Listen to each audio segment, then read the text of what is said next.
Salut à tous, c'est Gecko et vous êtes dans l'antre du lézard.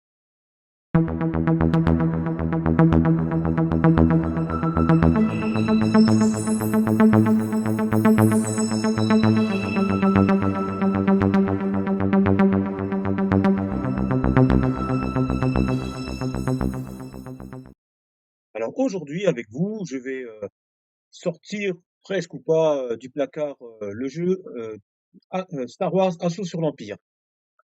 Alors pourquoi je dis le sortir du placard presque ou pas? Tout simplement parce que ce jeu, bien qu'il soit sorti avant Star Wars Légion, est toujours d'actualité et se trouve assez facilement encore dans la plupart des boutiques. Je vais vous montrer ça de suite. Alors c'est produit par Fantasy Flight Games. C'est aussi sur la boîte estampillée Edge. Edge, c'est le groupe français qui produit également tout ce qui est jeu de rôle enfin, sur la base de Star Wars, mais pas que. Vous avez Arkham, vous avez plein d'autres trucs. Et Fantasy Flight Games, voilà, c'est eux qui ont produit. Donc, ils font aussi bien Star Wars Légion comme Star Wars Assaut sur l'Empire.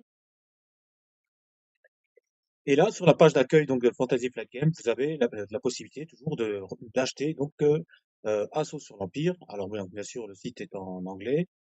Euh, et même, je crois que puisque vous payez en US dollars, donc vous avez quand même la possibilité de vous procurer le jeu, ainsi que vous pouvez le voir. Bon, là, c'est les dés spéciaux qui sont utilisés dans le cadre du jeu. Vous avez, si vous regardez expansion, Ali and Villain Packs, vous avez la possibilité de tout récupérer. Tout est toujours d'actualité. Voilà, si on jette un œil, voilà, vous avez toutes les extensions qui sont là. Il n'y a pas de rupture de stock, enfin a priori, hein. Bon, ça c'est sur le site, voilà. Alors si ça part des États-Unis, je pense qu'on risque d'avoir des surprises au niveau des frais de port et puis au niveau de l'attente de la livraison. Mais pour ceux qui veulent récupérer ce jeu plus rapidement, vous avez les classiques, vous pouvez le trouver facilement. Donc vous le voyez ici sur Amazon. Alors Amazon, on vous propose pas forcément tout, ça dépend des jours. Là, vous avez donc la boîte de base à 125 €. Je trouve que ça fait un peu cher. Moi, je crois que je l'avais payé moins cher que ça. Et comme c'est des produits qui commencent à devenir, on va dire, de luxe, voilà, les tarifs, ça fait un peu comme HeroQuest. HeroQuest, si vous l'avez acheté à sa sortie, il était moins cher que maintenant. Le produit rencontre une grande popularité. Du coup, bon, ben, il y a un impact certainement sur le prix. Marche très fort, HeroQuest. Et Star Wars Assault sur l'Empire, au moment où c'est sorti, pareil, ça a eu un fort impact. Avant qu'il y ait Star Wars Légion, ça a permis si vous voulez, c'était un tremplin pour les joueurs de débarquer sur un wargame comme Warhammer 40 000 avec Star Wars Légion. C'est le système qui a été développé avec des dés spéciaux, système d'action. Voilà, on le retrouve un petit peu dans Star Wars Légion. Mais là, je vais vous parler surtout de Assaut sur l'Empire. Là, voilà, sur Amazon, vous avez des tarifs. Vous pouvez trouver encore des blisters de personnages spéciaux comme Palpatine, Chewbacca. euh, voilà, bon, là, voilà, vous retrouvez un peu de tout, tout est mélangé, tout ce qui est Star Wars. Euh, voilà, encore d'autres blisters. Vous le trouvez aussi, par exemple, je prends un revendeur qui le propose aussi à la vente, peut-être même moins cher.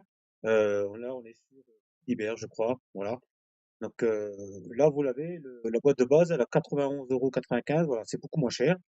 J'ai l'impression qu'au niveau en termes de produits, ils proposent, enfin, la gamme est plus étoffée que sur Amazon. Donc, allez plutôt sur des revendeurs spécialisés en termes de wargame, de jeux de plateau. Je pense que là, vous allez pouvoir trouver facilement. Alors, des produits neufs, hein, bien sûr, hein. Vous avez, par exemple, je prends aussi, je ne sais jamais comment ça se dit, Rakuten. C'est un peu l'équivalent d'Amazon. Voilà. Là, vous avez la possibilité de prendre aussi bien euh, aussi bien en occasion comme en neuf. Là, par exemple, vous avez la boîte de base, vous l'avez donc à 89,79 €, neuve. Là, voilà, c'est un prix qui paraît correct. Et d'occasion, 57,549. Bon, c'est à vous de voir. Vous pouvez récupérer Leïla. Alors lui, je sais plus comment il s'appelle. C'est Dengar, je crois. Oui, c'est ça, Dengar. Voilà, plein d'autres blisters. Ça, c'est plutôt difficile à trouver. Donc le chevaucheur de Manta, donc un pillard Toscan, euh, assez difficile à trouver, tout comme les pillards. Vous avez, donc, c'est quand même accessible et en plus vous avez la possibilité de trouver des figurines qui normalement sont plutôt rares ou difficiles à trouver. Là, par exemple, les Stormtroopers, le blister de Stormtroopers, c'est pas évident de le trouver. Moi, à l'époque, j'avais essayé de retrouver pour compléter ma collection, avoir plus de Troopers. Bon, mais je les avais pas trouvés. Là, je vois, ils sont présents. Il faudra que je mette la main au portefeuille. Et enfin, je vais en citer un autre vendeur. Vous avez ici donc eBay, donc là c'est de l'occasion. En occasion à 70 euros. Vous pouvez avoir le neuf pour 10 euros de plus. Moi, je partirai sur le neuf, hein. Mais vous avez pareil là, des blisters qui ont l'air neufs. On retrouve Dengar à 14 euros. Là, ça vaut le coup, c'est plutôt pas mal. Euh, donc, vous avez aussi donc ce personnage, Lando Calrissian, pareil, qui est pas simple à trouver. Bon, sur eBay, voilà, c'est de l'occasion. Alors, vous pouvez avoir du neuf, là, comme ces blisters-là. Alors, méfiez-vous, des fois, ça part d'Angleterre, enfin, c'est en anglais. Regardez bien le titre, si vous voulez Assault sur l'Empire, c'est en français. Sinon, si c'est Assault, je ne sais plus comment c'est en anglais, euh, voilà, vérifiez que c'est bien Assaut sur l'Empire, et pas Imperial Assault. Voilà, j'ai retrouvé. Parce que sinon, dedans, bon, leur figurine, ça sera la même, mais par contre, à chaque fois que vous prenez un blister, vous avez une mission, et les cartes, ben, elles vont être en anglais. Bon, c'est ça qui va être, si ça vous pose pas de problème, l'anglais, ben, écoutez, hein, vous pouvez faire des bonnes affaires. Donc, je reviens sur mon site. Voilà. Donc, on a la possibilité de trouver, donc, le jeu sans aucune difficulté. Alors, sans avoir les extensions, la boîte principale offre déjà pas mal de choses. Vous avez un livret d'initiation. Je ferai une présentation certainement de la boîte de base avec la présentation des livrets qu'on trouve dedans, les cartes, le plateau modulable, tout ça. Là, c'est tout juste pour faire une petite introduction, tranquille, pour ceux que ça peut intéresser. Ça fait partie des jeux que je possède et que j'aime bien sortir. Euh, c'est d'ailleurs, avant de reprendre Warhammer 40 000, j'ai commencé par Star Wars Assault sur l'Empire. Et après, je suis revenu à mes premiers amours avec mes Space Marines, contre des tyrannides. Bon, voilà. Alors, je vous ai mis là un échantillon de ce que l'on peut trouver. Donc, dans la boîte ou les blisters qui sont séparés. Là, par exemple, vous avez une mission. Donc, mission pour une escarmouche. Donc, vous avez la possibilité de faire des escarmouches ou alors de jouer en mode campagne. Là, il s'agit plus d'une escarmouche. À chaque fois que vous achetez un blister, vous avez la possibilité donc d'avoir un scénario avec une escarmouche. On vous explique les, euh, les plateaux, enfin que vous pouvez utiliser, comment vous les montez. Ça ressemble comme un puzzle, hein, c'est assez facile. Vous avez des numéros qui sont sur les tuiles à chaque fois. C'est assez facile à s'y retrouver. On vous explique les règles spéciales. Vous l'avez, voilà, celui-ci, voilà, Imperial Assault, je l'ai pris en anglais. Si je voulais récupérer les saboteurs rebelles que j'ai ici,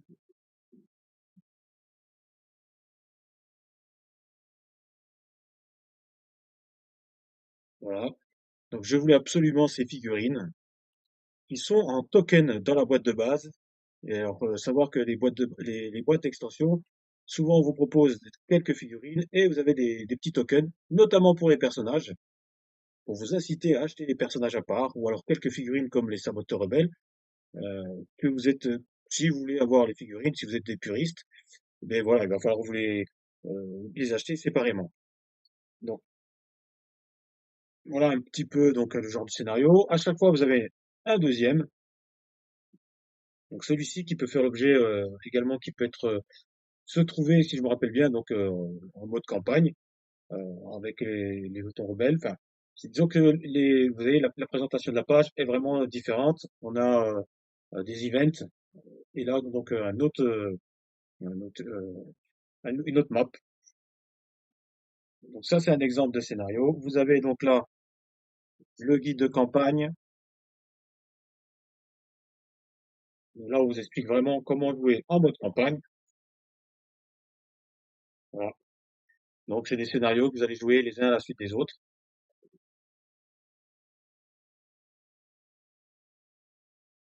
Alors, vous avez beaucoup de scénarios, hein. Ça vous permet de faire beaucoup de parties, et puis même si vous les rejouez par la suite, Là, vous avez de quoi faire pendant un bon petit moment. Guide d'escarmouche, pareil, c'est le même ordre d'idée. Donc là, c'est pour faire avec les tuiles, on n'est pas en mode campagne. Disons que l'utilisation des cartes est différente. En mode escarmouche, vous avez la possibilité donc de choisir votre camp, soit l'Empire, soit la Rébellion, soit les vilains comme Boba Fett, Jabba le Hutt. Donc, je vous présente très sommairement donc le jeu. L'escarmouche est assez simple à mettre en place. Le mode campagne est un peu plus compliqué.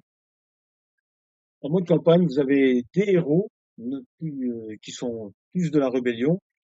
Vous allez faire évoluer. En général, c'est plutôt jusqu'à 4 joueurs. 4 héros, et qui vont affronter donc un joueur qui va faire l'Empire. Voilà, là, le livret d'initiation que l'on trouve dans la boîte principale, à lire en premier, évidemment. De toute manière, vous avez un fascicule, je crois, qui vous dit ça, c'est à lire en premier, ça à lire en deuxième. Voilà. Ça fait longtemps que je l'avais pas ressorti. Je vous explique un peu les basiques des règles.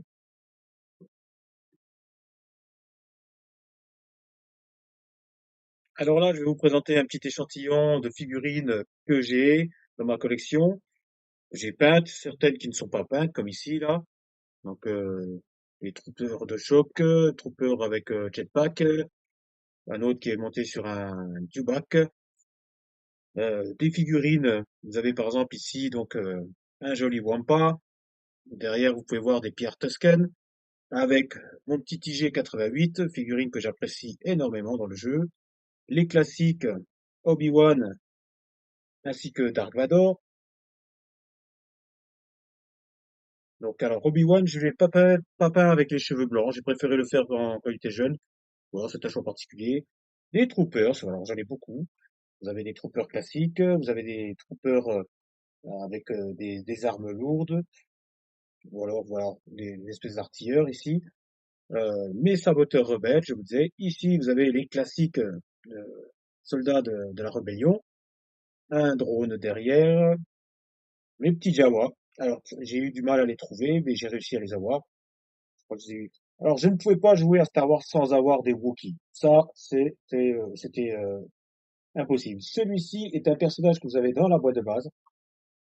Là, c'est donc mon ami Chewbacca. Et derrière, vous avez 2 guerriers Wookiees. Et je regrette encore de ne pas en avoir pris plus. Là, pareil, il y a les chasseurs trandossiens.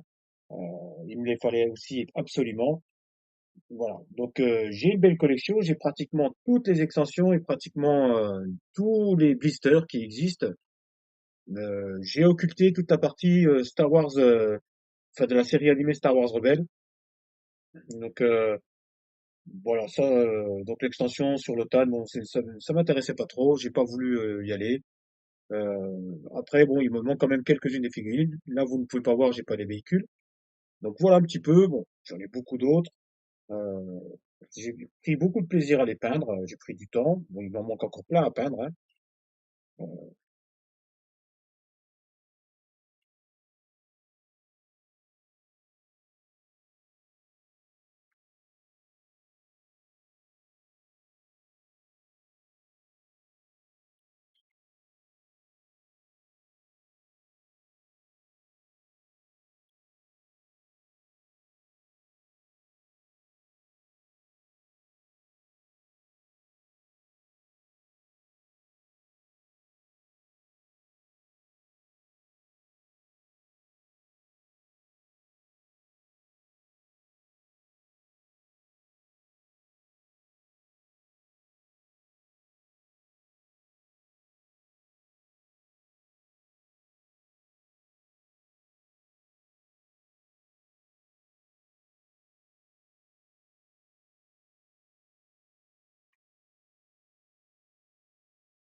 Alors, je vous ai réalisé un déploiement en mode rapide.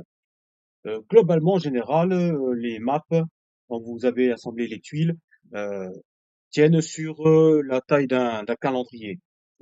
Grosso modo, euh, là, je suis à quelque chose comme 55 centimètres de longueur pour une largeur de de 43 à 44.